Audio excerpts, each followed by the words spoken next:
তোর মাথায় তো ঝালাই মেশিন দিয়ে ঝালাই দিলে ঝালাই ধরবি লয়। পর তোর সিরিয়াস প্রশ্ন কি আজগবি প্রশ্ন করবো। আব্বা মুসা ধন আমারে কামড়ায়, শান শরবত খায় না রক্ত খায়?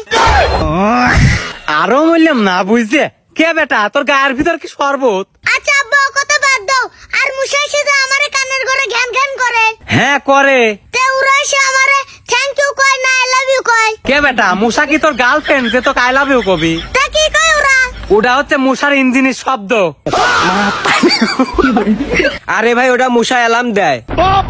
মানে মানে ওরা রক্ত খাওয়া হয়ে গেলে পারে একটা অ্যালার্ম দেয় যাতে আমরা সোয়ারবার আগে ওরা পলা যায় পারে। কেরে সারা তুই কি আমার বেটা জুলের মতন তাল মিলেছু নাকি? তোর বুদ্ধি হাঁটুতি নাকি? কাকা তুমি আমার একটা কথা শোনো, আমরা যখন ঘুমানোর সময় চোখ বন্ধ করি হ্যাঁ ক। তখন আমরা অন্ধকার দেই না সর উল্টো বৃষ্টি দেই?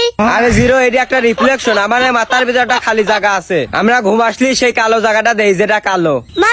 মানে যার মাথায় যত বেশি বুদ্ধি সে তত বেশি অন্ধকার দেহে। এ থাম তো তোরা দুইজনের মাথায় ঘিলু বলতে কিচ্ছু নাই। আব্বা এটাই শেষ প্রশ্ন, টারজান তো বনের মধ্যে একা ছিল, হ্যাঁ ওর কাছে তো বেলেট খুর কিছুই আছিল লই, তাহলে ও চুল কাটলো কেবা করে? তার জানে চুল কাটা চিনতে তোর কে? তোরই তো এখন তো চুল ওঠে নাই। তাহলে এগুলো কি আব্বা এগুলো? ওগুলো তো চুল কিন্তু তোর চুল ওঠে নাই।